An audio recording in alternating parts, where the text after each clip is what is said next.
welcome to Your Health Matters OC, another episode.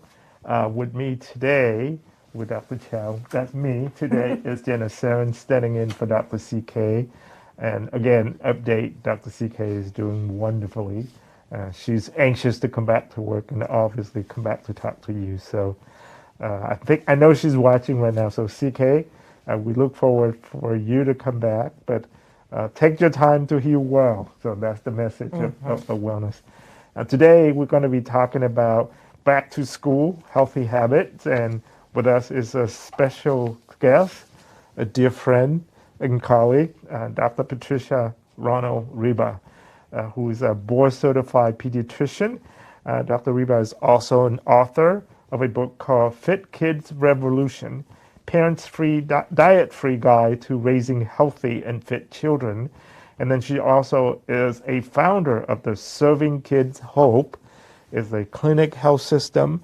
And then she's done other stuff, producer, show host of a bunch of videos that we're going to get into. It's going to be a fun and very informative show. But before that, as usual, let me give you the COVID update for this week.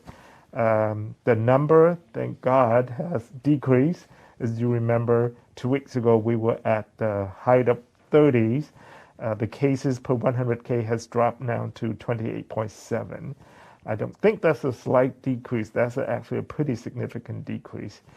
Even our 7 days case average is now at 952 per day, which is a slight decrease. And our positivity rate has also gone down to 16.6%. So that's good news.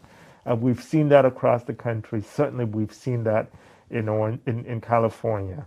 So that's great news. Please keep up the good work in keeping everybody healthy. In terms of hospitalization, we've also have dropped from high and mid 300 to 282 today, with about 40 people in the ICUs. Again, the number has not changed. People who are in the hospital, 71% of them are incomplete primary vaccination, right? So they've not complete their vaccination. And then 72% of those in the ICU are also individuals who have not had a complete primary vaccination. Really, you hear us the same message, right? Please get vaccinated if you're eligible and if you are also eligible for the booster. Good news, 2 weeks ago, I report that for individuals from 0 to 4 years old, the percentage of those who have at least one dose in Orange County was only about 0.5%. Since then, it is now 5.2%. So that's great news. Thank you to those parents who decided to vaccinate your children. Again, as usual, for parents who have not gotten your children vaccinated, please have a conversation with your pediatricians to get the fact. I know it's many parents are very anxious in making that decision alone by yourself. I believe that is your responsibility as a parent, and also you need to discuss that piece with your pediatrician. That will be your best supporter in helping you making the decision. On the screen just a second ago, you saw what are the COVID-19 primary series vaccination for children and teens. And both Pfizer and Moderna are available and authorized for children 6 months to 4 months old. With the Pfizer, it's a three dose series. And then for 5-year-old to 17-year-olds, also Pfizer and Moderna with Pfizer is a 2-dose series. So it's a bit complicated, but we hope that the slide we show you is helpful to you. And remember, all the information about COVID is on our website at ochealthinfo.com. Before we get into the topic for today, for those of you who have questions during the show, you can always send us an email at yourhealthmatters@ochca.com. Again, that email address is yourhealthmatters@ochca.com. We already got a question, a very good question, and we're going to dive into that question. But first, Jenna, talk about the vaccine first. I know many parents have young parents or parent with young children. That's what I meant, that are going back to school, and there's a question about vaccine and what have you. Can you talk about the current required vaccine? And before Jenna say that, I want to let you know that currently in California, COVID vaccine for K to 12 is not a mandate, right? So there was some confusion whether or not COVID vaccine is a mandate for children to go back to school, and the answer is not a mandate yet. Go ahead. Sure. So I know that, thank you, Dr. Chow, that it can be very confusing for parents of children of all ages to assure that their vaccines are up to date, that they have the appropriate health exams, and that their preventative physical exams have been done and taken care of. And so we have a few resources that we'd like to share so that parents have a nice visual tool. There is the vaccine schedule available, and the easiest way to view that is to go and visit cdc.org and use the search bar to find vaccines for kids. Typing in, you can either go 0 to 6 or you can go 7 to 17. And that will take you to a nice colorful bar graph that will help you see exactly what your child should have. The second page on the CDC graph is probably the most user-friendly designed for parents. The other thing that's really important is that the vaccines are actually part of physical exams, and we're very fortunate here in California, actually beginning back in 2016, we had legislative action with SB 75 that expanded Medi-Cal coverage to children up to the age of 19. That was further expanded in 2020 to basically be implemented that beginning January 1st of that year, full scope Medi-Cal is now available to all young adults up to the age of 26. So it's important to understand what the eligibility and the periodicity of recommended physicals are. You can visit AAP, that's AAP for American Academy of Pediatrics.org, and you can type in preventive pediatric care, and that will pull up the approved Bright Futures schedule so that you can see at what intervals your child should be getting routine physical exams, but also what you can expect on the exam. So that tied with the vaccine schedule can be really helpful to parents. If your child does not have a medical provider or a medical home, please contact us here at the healthcare agency. You can call our health referral line, and that number is 800-564-8448. We'll also post that later for you, but again, call our health referral line at 800-564-8448, and we can help link you to a provider closest to where you live. Thank you so much. I think that's very important, especially for parents who are just so busy and don't have time to take their kid to pediatrician. Now, I think that most parents should at least have a visit with the pediatrician before the school start, right? So let's talk to our guest tonight, Dr. Reba. I think you also prefer to be called Dr. Patricia, yes, because in your show, yes, that Dr. Patricia. you Dr. Patricia, kids know you that way, yes, and family know you that way. So definitely. Dr. Patricia, isn't that true? Wouldn't you recommend that parents at least have their annual visit with the pediatrician before the kid go back to school? Absolutely. I mean, it's not just about making sure they're up on their shots or whatever, but it's, starting off school with teeth that need to be taken care of, or they're checking your vision and hearing. They might not be able to see the chalkboard or hear what's going on. So that this is like kind of giving them a tune-up before they go back into this school year. It's really important. There's all kinds of things that I was able to pick up when I did general pediatrics on those types of physicals that the parents didn't even know, and we were able to pick things up quickly before they became a problem. And so it's a wonderful way to get your kids ready for back to school, is actually getting a physical. Now, I know we know each other through our work decades ago. Let's just not age ourselves. I know. A few years ago. No, a few moons ago, working with the homeless, especially homeless family. Yes. Thank God we have almost solved that issue here in Orange County. But when we were first involved, there were families and children who were homeless, and Dr. Patricia showed up and did her magic, and I thought, oh, I would have loved to have her as my pediatrician. But Oh, stop. tell us, tell us what you've been up to, especially this last 2 years of the pandemic. Tell us about what you're doing. It's so exciting. Right now, what we're doing is we are really working on helping kids heal from the pandemic. So we're helping them heal physically, emotionally, socially, and academically. And so we're helping them, teach them how to eat better, how to cope with stress, which is such a big thing these days, getting enough sleep, having a good relationship with food and their bodies. And so we're actually using birds, because I don't know if you know this, but when I was a kid, I was going to be a bird doctor. I've always loved birds. And we use these birds, and each bird represents a healthy habit, and they teach the kids how to become more healthy.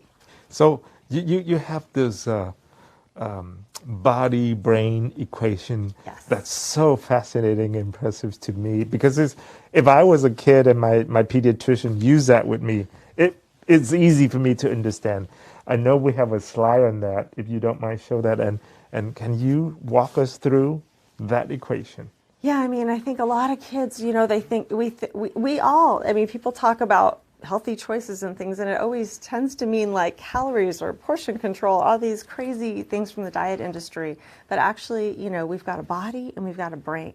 And so going on diets and those types of things can actually disrupt that. So we really want to show kids you've got a brain, you've got a body, and they really talk to each other through the lungs. And so we'll start with, when you're breathing fast, your emotions are probably, you're probably stressed, or that you're going to cry, or you're angry, and those feelings are all okay. But if you can slow your breath during those times, that can make your body feel more relaxed. It can make your brain feel more relaxed. So I always tell them your brain and your body is connected through the lungs. But once it gets in the stomach, man, it's hard to get rid of. They start having stomach aches from things, which does happen. So if we can try to have them start using their breath, it's just a great tool to help them sleep better, to be calm before tests, anxiety around situations. I mean, we're taken away from so many social things. So like being around people or friends or spending time outdoors or doing things that they weren't allowed to during the pandemic, I think those are really good opportunities to work on breathing and other coping mechanisms like that. I love your message, and that is, it shouldn't be about diet. No. I think that caused more damage to youngsters, especially young girls, in terms of their body image. Talk to me more about that.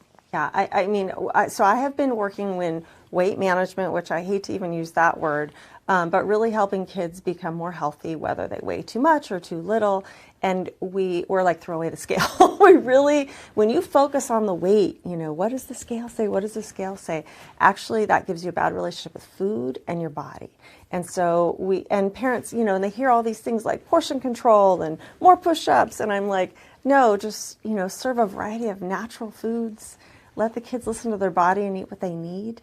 And focus on just eat a salad because it's healthy, not because you need to lose weight.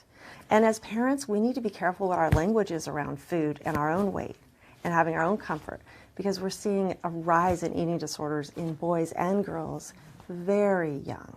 I mean, I'm getting asked to talk about eating disorders at elementary schools, and that's scary. See, that's why I think she's special to me.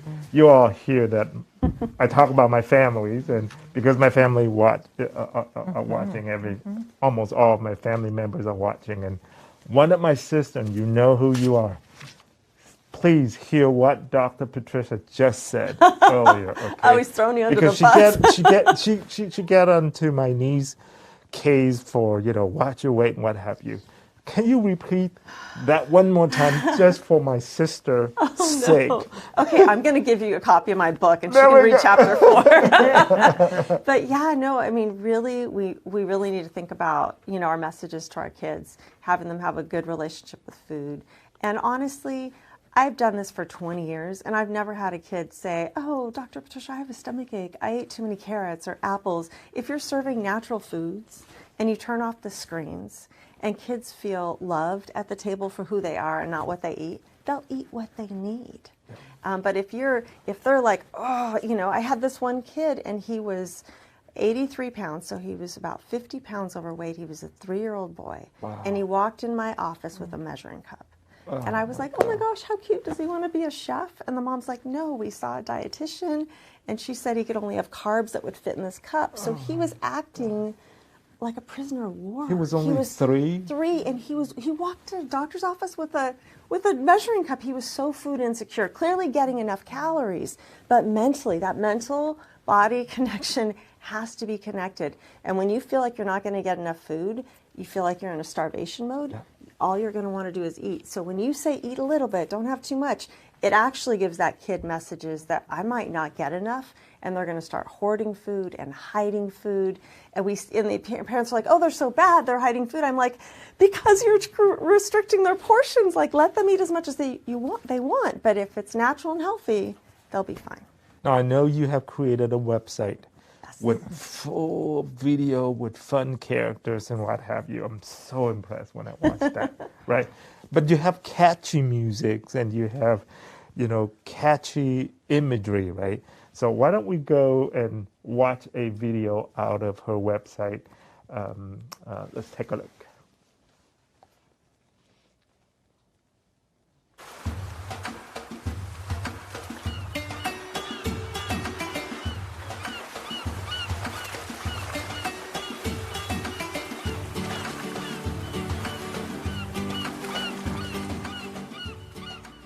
Oh, hi, friends. We were just talking about one of our favorite places in the whole wide world. It's called Cucamongaluca Island. Kuka, Kuka, Cucamongaluca. It means peace and happiness. Does it really? Well, it does to me. Wait, what's your favorite thing about Cucamongaluca Island? Let me see. Let me think. You go first. Oh, okay. I like all our bird friends who live there. Yeah, like Professor Smed and Brock. Oh, and one of our best friends, Dr. Patricia. You silly. Dr. Patricia's not a bird. Wait, is Dr. Patricia a bird? Do we know I think that? so. Can someone Does find anybody know out? if Dr. Patricia's a bird? Well, anyway, she's our best friend because she shows us how to be our own superhero. By eating healthy food, exercising, creating colorful art, and thinking good thoughts about ourselves. Oh, and she shows us how being outside in beautiful nature can make us feel good. Yeah, like how we feel when we're on beautiful Cucamongaluca Island. Exactamundo! See you there. Oh, I thought you were coming with me. Nobody comes with me. I'm going right now. Come on.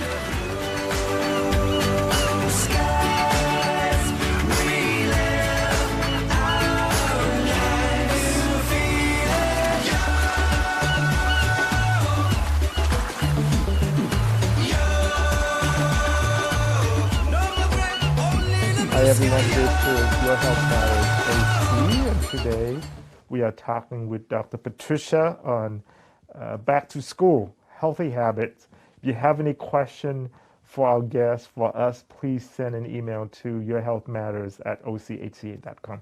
So that video, your website is just so vivid and so fun. It really it's is. not boring, right? So I think it's very easy for kid to get engaged and really pay attention, because kid nowadays, 1 minute or less, if you, anything more than that, boring, Yeah. you lose their attention. So that's brilliant to use that. Thank you. And I did not do that alone. I mean, the blue puppet there, that's Victor Yarrett. He was like the top puppeteer in the world, and he volunteered to put that spot together. So he's like the top Henson guy. Yeah, he's amazing. The music was from Stan Fraser, who's a former drummer at Sugar Ray, who I went to high school with. And so we and Lisa O'Brien, she's been at Disney and Paramount and all these amazing things. So we had great people help out, because we want being healthy to be fun. I mean, and that's why we're trying to take all these messages that have been stuck in a doctor's office and like get them out where kids can see them and families can use them. So the website's there. There's content for parents to support them on healthy recipes and little tricks on helping kids eat more vegetables and things. There's workbooks that the parents can print out. Everything's free. It's all there. It's all high quality because these amazing people that have stepped in to help. They really are. But one of the imagery that you use is the umbrella to talk about the different habits. Can you talk to us about that? Yeah, I mean, with the umbrella image, I was actually, I went through a lot during COVID. I lost my dad. I was dealing with my own stress. My families were under stress. And I don't know how, but I was, looking at all these things that were kind of raining down on my own health and my patients' health. And then different strategies that I already knew about making them, go up, like being grateful. And I started journaling more, pausing, listening to your body. And so it all kind of came together, and now it's become this great tool for my families that we take care of, but it's really helped myself, and just putting it together, like these are the things, being on the screens too much, that makes you more stressed out. Mental health goes down the more you're on a screen. So, trying to find ways to be mindful, getting off of screens, getting enough sleep, those are basic things that we really try to encourage. And the umbrella kind of pulled it all together for us as an image. Talk about sleep. I know a lot of parents struggle about how much sleep do their kids need, right? And especially with the academic demands on the kids nowadays. Yes. So No. talk to us about the sleep. No, I mean, and for back to school, I'm going to tell you one healthy habit is just start getting your kids to sleep well now. Like start getting them up early right now as if they're going to school, because they're up till midnight, 1 o'clock during the summer, and then they start waking up early for school, and that first week they're a mess. So before school starts, start getting them in a good sleep cycle. And then depending on their age, they need different amounts of sleep. And the sleep is so important. I tell these high schoolers, I'm like, you're staying up all this time, but when you need at least 7, and high schoolers need about 9 hours of sleep, but you need that time for things that you learned to go from your short-term memory to your long-term memory. So if you're going to remember this information that you're learning, you need to get the sleep. And so they think that they have to do all-nighters and all these things. So we've had that on the screen, I think, just the amount of sleep that kids need. When we talk to elementary schools, the kids were like, how much sleep do you need? They're like, 8 hours. Everybody thinks 8 hours. That's adults. So 7 hours minimum for adults. But really for our school-age kids, especially in elementary school, they need like 10 or 11 hours of sleep. And so trying to get into those habits, like before sleep, getting ready for sleep. So if they're an hour before bedtime, to start turning off screens, to start, putting pajamas on, to do something more mindful, more calming, more soothing for the brain. Draw a picture of your day. Those will get their little brains ready for school, and it's a great way to kind of process things emotionally. So one of the things that we heard from the school, from the teacher, is that many of the students, since the pandemic, since the lockdown, especially those who come back to school in person for the very first time in their life, they don't know how to cope with feelings. So before you talk about that, we did receive a question from our audience. Okay. Tom from Irvine wrote, if he should be concerned that his 12-year-old son no longer feels comfortable playing outside with his friends since the lockdown, and want to know if us, the professional, have recommendation for way to get him more active, even though he's staying in school. His teacher report that he's staying inside during recess. He hasn't expressed any fear or concern for COVID or his health throughout the pandemic. So I don't know. Is it a kid that really not sharing his feeling? I just think right now kids are just not connected with their minds and their bodies. They're on screens. They're processing things differently, and I just think that they don't even know how they feel a lot of times. So with that case, obviously, seeing a therapist would be a great thing to do. I would definitely not shame him about this. Right. I would definitely work on ways of coping. Like I said, journaling. Anything that works for him.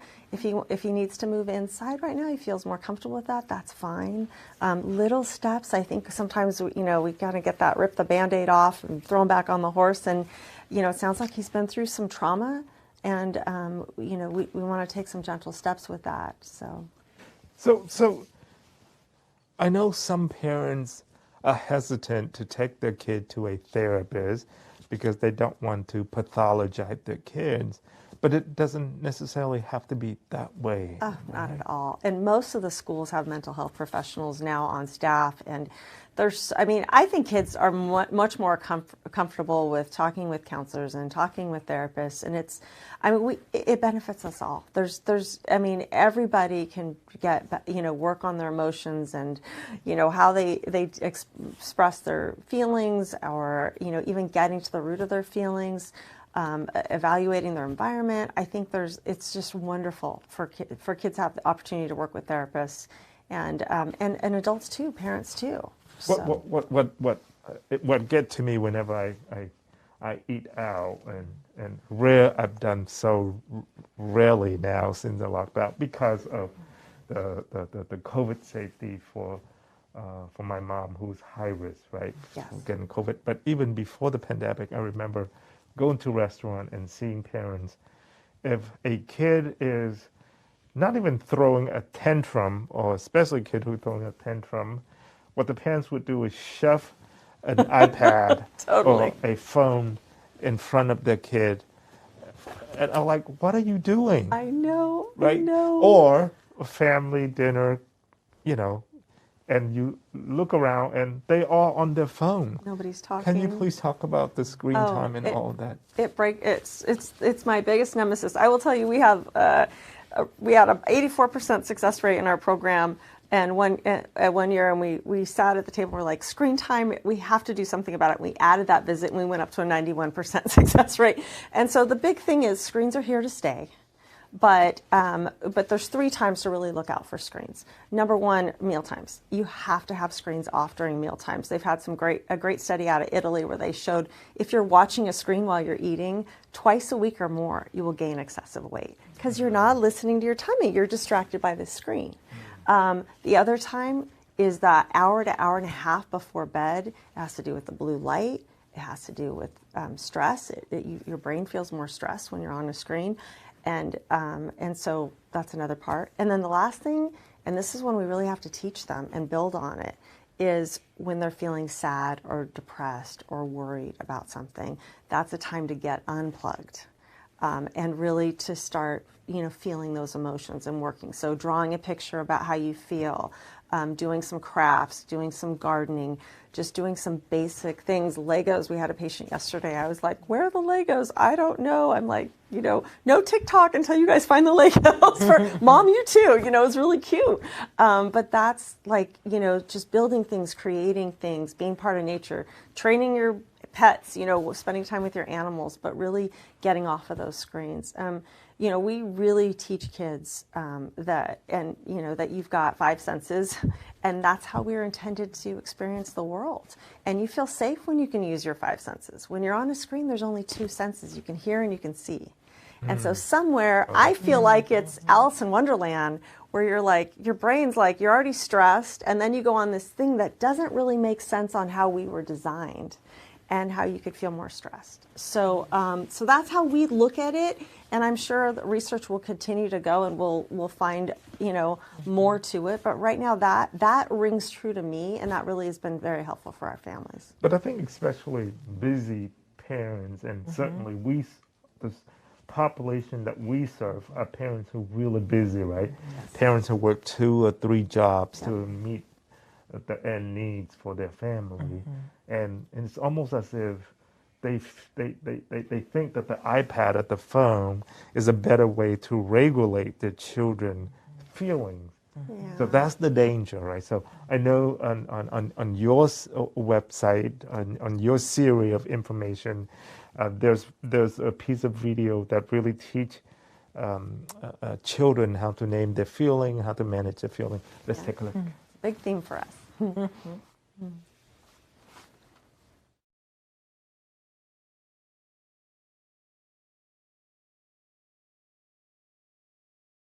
To the other, you've got to figure out the math. Hi friends, it's so great to see you. I was just talking to Kathy about feelings. We were using our ABCs to share feelings we all have. Like A can stand for anger. Oh, I don't like feeling angry. Oh, it's okay. Sometimes anger can be a little scary, but it's okay to be angry. The key is to find healthy ways of expressing that feeling. Like taking deep breaths? Or drawing a picture, or flying around the room super duper fast. Meow, meow. Those are such great ideas, Kathy. When we have a feeling, we can label it, and then we can decide the best way to let it out. Wait, what does labeling mean, Dr. Patricia? That's a great question. It means naming your feelings, like angry or sad. Or happiness. Yeah. Are some feelings good and some feelings bad? Actually, all feelings are okay. So the key is to name them and find healthy ways of expressing them to be the very best that you can be. Oh, well, that makes me happy. That makes me happy too. Can I have a phone? Okay, let's go around the world. Ready? 1, 2, 3. Say goodbye to all the drama. Be like the Dalai Lama. We'll stay in our pajamas and move this party to the best. Just keep it nice and simple. Life's like a little riddle. It's up to you. Let me hear ya. Let me hear you say. Welcome back to our conversation with Dr. Patricia. You just saw one of the amazing videos that she has produced, and I hope parents you take advantage with the fact that they're all free for you on her website. So please use them and watch them with your kids, or share it with your relative, especially relative or family friend that have young children. Let's talk about exercise. I know you're really big with the exercise and the involvement of the whole family. Yeah, I mean, I think the big thing about exercise is we want 60 minutes, 7 days a week, but it doesn't have to be like 60 minutes in a row. I think people get so overwhelmed, like, where am I going to squeeze it in? And so, you can do 15 minutes 4 times a day, or 20 minutes 3 times a day. So it's just, and it should be fun. Like for me, I love my ballet classes, and so I missed them during COVID, and so, and mixing up things that you can also do outside. So just trying to be outside, even gardening is exercise. So I will just want people to move, and getting away from screens. Once again, it's going to clear your mind, and like we've mentioned, like you want to relax your brain during that time. So these women in my neighborhood and their Lululemons on their cell phone, it's like it's not being mindful. So it's like, get out there and walk and hear the birds, and and smell the flowers, and really be where you're at when you're outside exercising or inside or wherever you're doing it. So, and I think parents, if they can say, wow, I had a bad day, instead of saying, oh, I had a bad day, and go grab a beer or go put on the TV or go on your TikTok, like to say, I'm going to go walk around the block. That's like so telling for kids. Then it's okay for parents to have emotions and have bad days. They don't have to cover it up. But if they actually show their kids like constructive ways of dealing with those emotions, that goes a long way. So. But I've seen this when you walk around. I live close to a park, and you see people who walk, and they're yakking on the phone doing work. I know. That from what I hear from you, that's not exercise, right? No, it's just they're missing. They're keeping up on that. We need to pause. We need to be where we're at. We need to use our 5 senses. And when you're walled off on a phone and you're virtually dealing with things, you're not being where you're at. So, and I think we've all had to learn this. I had to kind of relearn this during the pandemic. I'm on Zoom calls, and then, and then you're trying to do all these things, and we're trying to create this program. But guess what?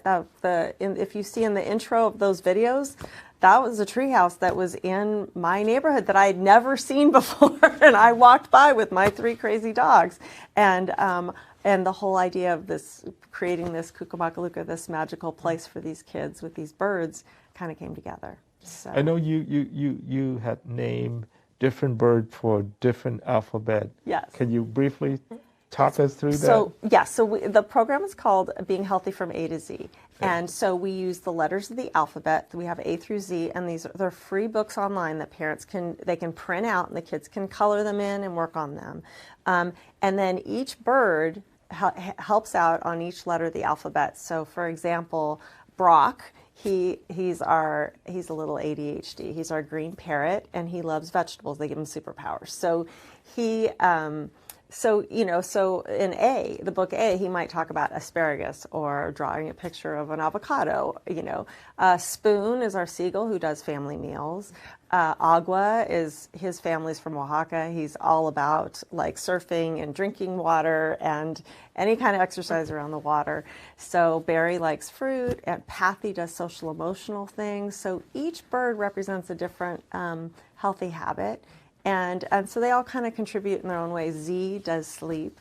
And the list keeps growing. We started with 12 birds, and now we've got Buzz, who is into dreaming and grit and passion, our hummingbird, who's my new favorite bird we have right now. The previous show we talked about food programming that's available for vulnerable family, or low-income family. But in general, I think the concept of healthy food and eating the meals together as a family is so important, right? I have friends who are high-income people that I don't think they ever sit down and have a frequent family meal with their children because they're each busy doing something very different. So can you talk to the importance of that? They've actually done a lot of studies on this, and they found that kids that have family meals are less likely to have problems with their weight. They're less likely to be involved with drinking, drugs, early sexual encounters. There's joining a gang. I mean, you name it. It's very protective, and it's more protective than tutors and church groups and music lessons and all these things that we feel like we have to do, that they get overscheduled, and then we miss that time, and they're eating something from fast food in the back of the car because we're catering to those things that we have to do. But actually pausing and having those family meals is really protective for families. And yeah, a lot of our families, they're working multiple jobs, and it can't be every meal every time. But to prioritize it and try to, whoever is there, I tell families, and they get so mad, I'd rather see you at a burger joint sitting and talking and laughing and enjoying a meal than having grilled fish and a kale salad alone in front of the TV. So it's really that, because mealtime, it's not just about the food, it's about the nurturing. And so it's the nutrition and the nurturing. And so our whole message is make kids feel love for who they are and not what they eat. So we don't want to turn it into a fight and be like, eat your green beans or have this or you can have. Don't, just let it go, sing the Frozen song, just serve a bunch of natural healthy foods, always have fruits and vegetables on the table, and then just focus on making your family feel loved. And it will come back to you in spades. And so for my 13-year-old nephew who's watching right now, No. You just heard Dr. Patricia said, right? Eating meal with your family, your headphones off, you're not on the cell phone, right? Because that's what he does. Parents office screens too. Yep. Well, I thank God my siblings, his parents are not on screen, right? Yeah. But he has a habit of putting on his headphone, listening to music, or he will be eating and watching, and texting his friend or watching video. Stop all that. That's Dr. Patricia's order, right? But honestly though, how do you guide parents to have that conversation with their children? And what else can they do besides just ordering them to do it like I just did now? Yeah, right? I mean, from my perspective, there's only certain things that parents can control. Right? You can't make someone fall asleep when you want them to. You can't make them eat. But you can control if the screens are on at the table. And you need to be an example of that too. So, when we started doing those screen time visits, we had a basket. We would okay, everyone put your phone in. And we would gather them. And so our thing is just everybody, let's just put our phones in the charger before we sit down to eat. Hey, you want to listen to music? Let's play some music for everyone to listen to.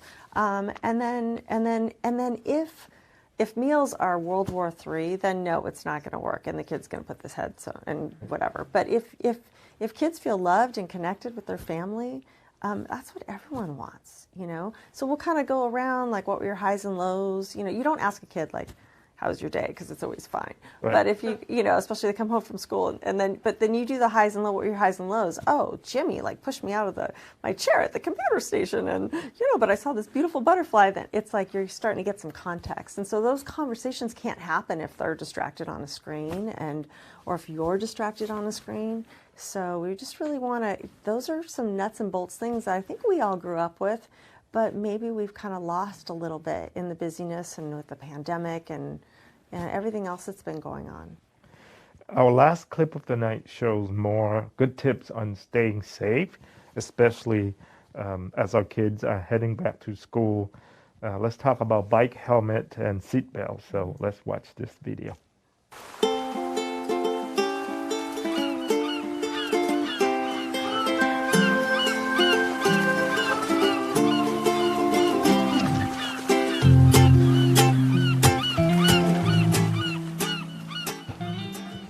Friends, it's so great to see you. I was just talking to Warner about all the different ways that we can take care of ourselves. Yep, like being safe. Right, Dr. Patricia? That's right. Can you think of some ways to share on how we can be more safe? Well, we can wear a safety helmet when we're on a bike. And we can wear a seatbelt when we're in the car. Yep, those are great suggestions. And we can look both ways before we cross the street. Oh, I got another one. We can be the boss of our own bodies. Oh, so true. Do you know another way to take care of yourself? Well, we can eat natural foods and always be active. Oh my gosh, yes. And another way to take care of ourselves is to listen to those uncomfortable feelings that we get inside. You mean like when you're feeling scared? Yes, feelings are a powerful way our body communicates with us. Yeah, it's like a little walkie-talkie in there. Come in, Dr. Patricia. This is Warner. Over. Roger that, Warner. Stay safe, everyone. Over. Thank you, everybody.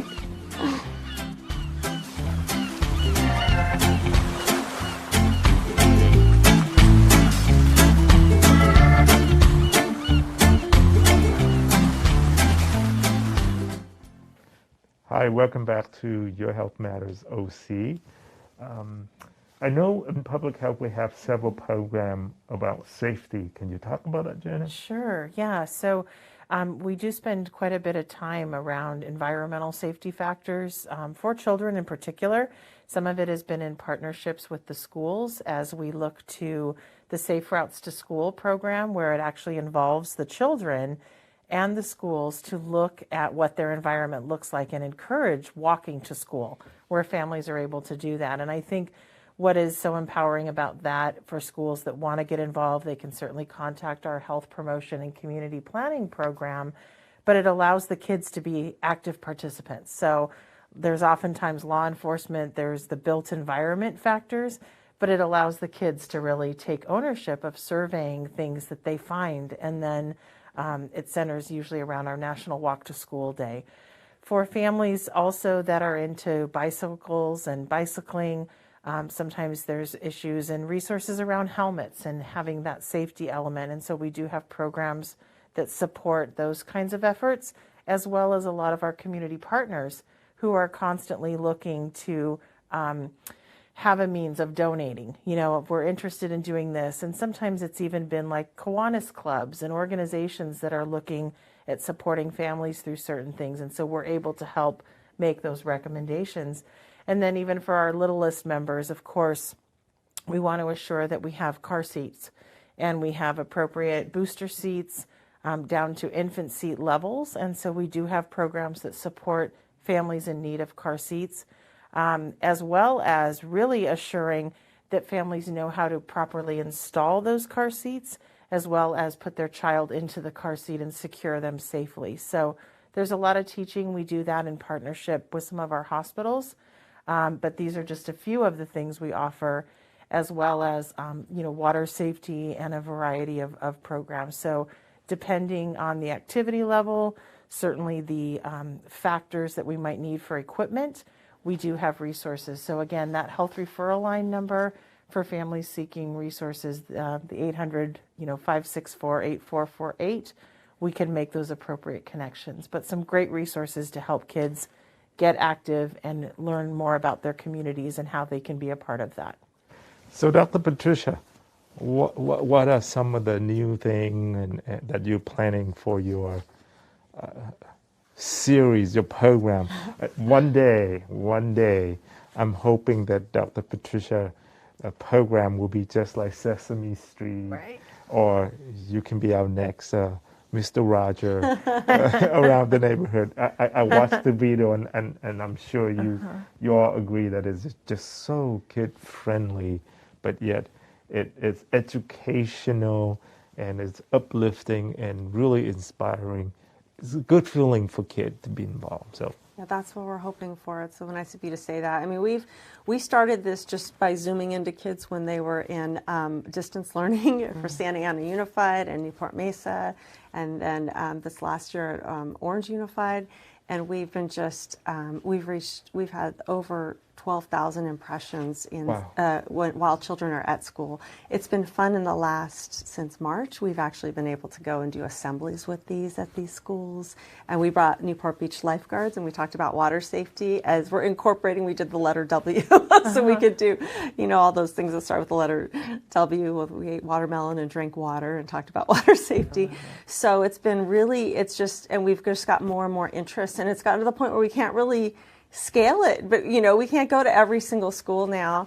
We want teachers to be able to use these on demand. We want parents to have access to them.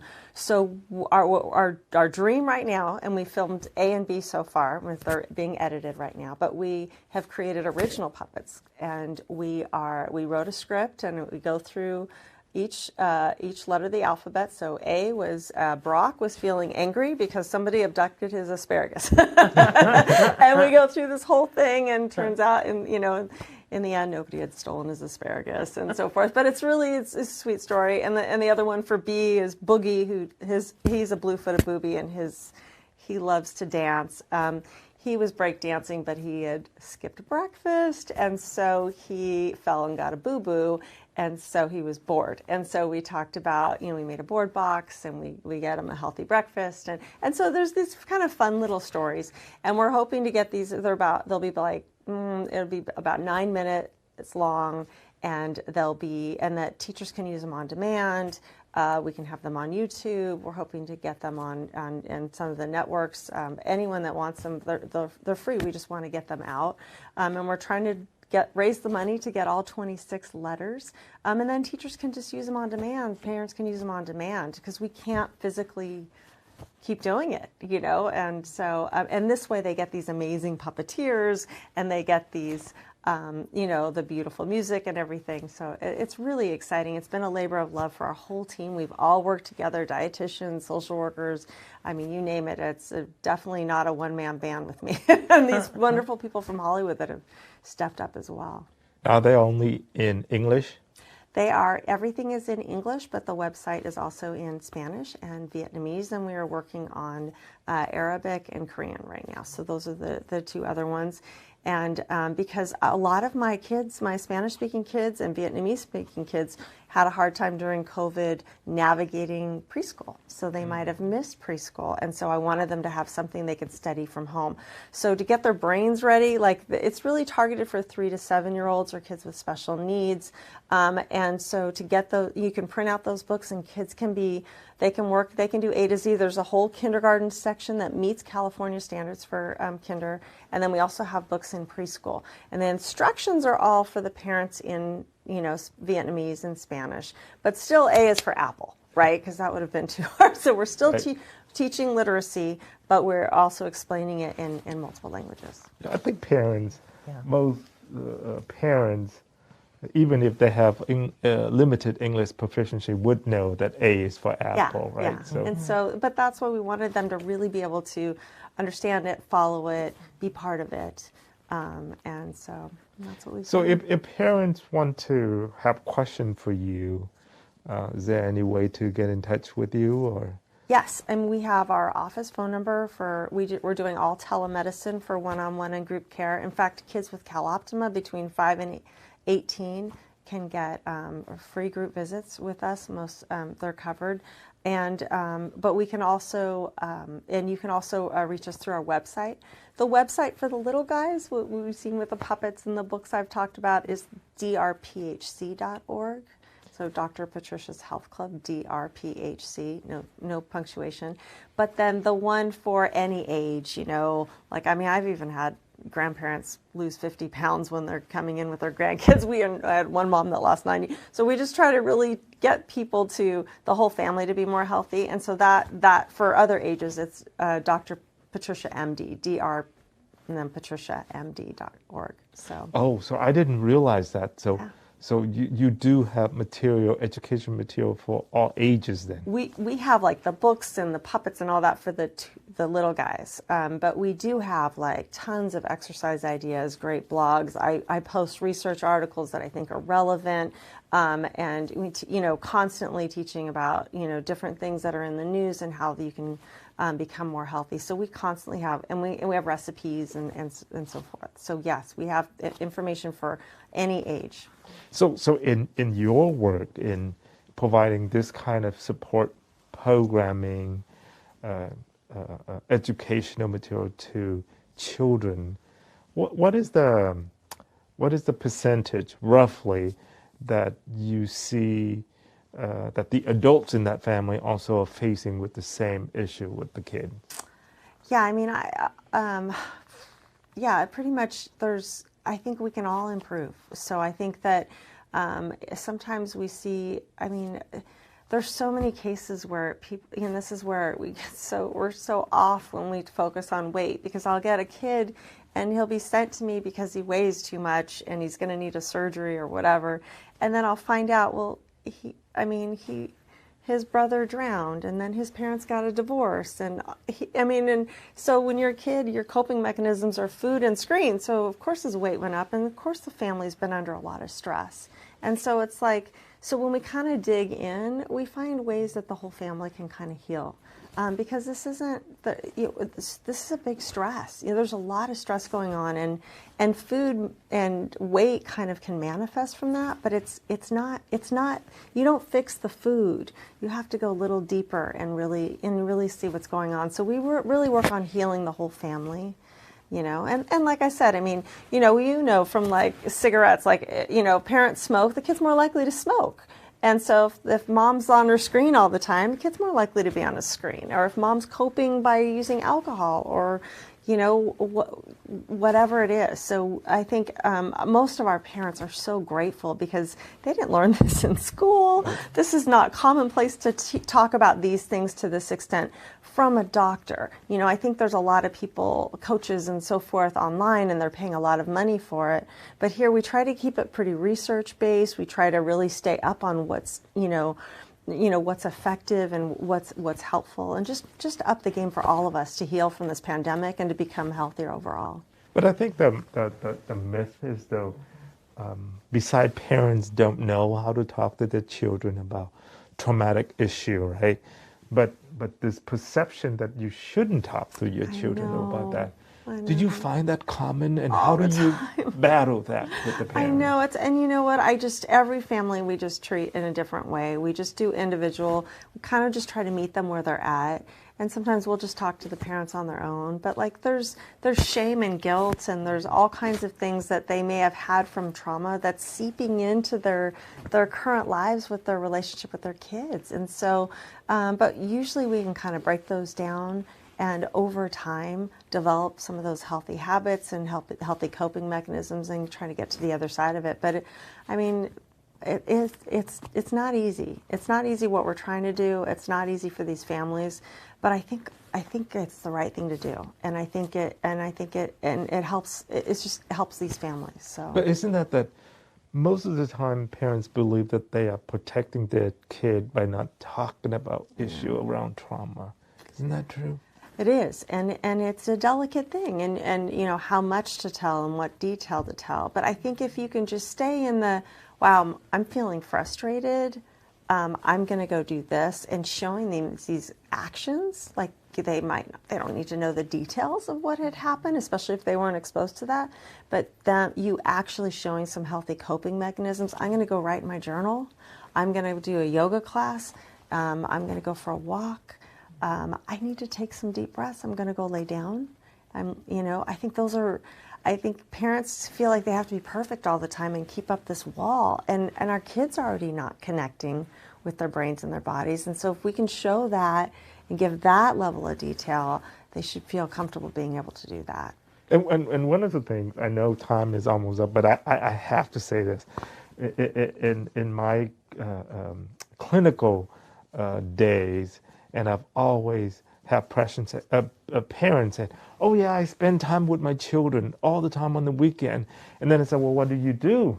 I'm taking them to piano, I'm taking them to the game, I'm driving them to karate, I'm trying them to taekwondo, I'm driving them to this, competition and that, or tutoring, right? And I said, that's not spending quality time with your kid. What do you tell parents? Well, we just kind of break it down. Like, what's the end result, and when they're overscheduled, the parents are overscheduled, the kids are overscheduled, and so it's just kind of, figuring out what those priorities are. But like starting with maybe making family meals a priority, sitting down for a meal and not having it be World War III, making it a loving, nurturing experience, whether or not they eat their vegetables, that's very low on the totem pole.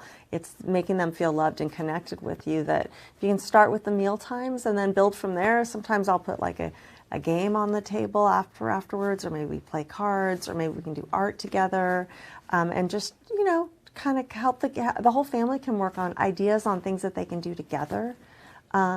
And then the kids are buying into it and the parents are buying into it. It's fun. My daughter and I will do, we used to do a lot when she was younger, writing down for each season what we wanted to do. So, fall, maybe apple picking, and we just list a bunch of crazy stuff, And she would say things like, have breakfast at the beach. And I was like, I would have not thought to do that. What a great idea. And so, and we'd always get, oh my gosh, we're getting to the, end of the season. We got to hurry up and nail all these things off. But once was watching the sunset on the roof, that she came up with that. It's a little dangerous, but that was another story. We'll live and learn. But I think that's, so having them bought into it also helps. I love it because you plan it together with your... Yes. And I have to say, I have to give credit to my sibling. They actually do plan activity with their children, with the children's input. So according to Dr. Patricia, you passed as a good parent. So it's been such a pleasure talking to you. I'm hoping that our parents out there take advantage of the free resources that you have offered to the community. So for that, thank you so much. My pleasure. Please, parents, get your children well prepared, adjusted to go back to school, right? Yes. Obviously, the immunization is very important, and we can help you to connect you to resources, but preparing them and get them well adjusted, especially issue with exercise, eating healthy, not dieting. Remember, Dr. Patricia said it's all about eating healthy, all about eating properly, and then also spending time, meaningful time with your family around activities, around having meal together. So thank you so much again. Oh, thank my you. pleasure. Thank you for joining us today. I'll see you back in 2 weeks on Tuesday, August 23rd. The topic is going to be on healthy aging. So I hope you will tune in. And between now and then, if you have any question about healthy aging, you can send us an email at yourhealthmatters@ocHCA.com. You would have thought I remembered this by now.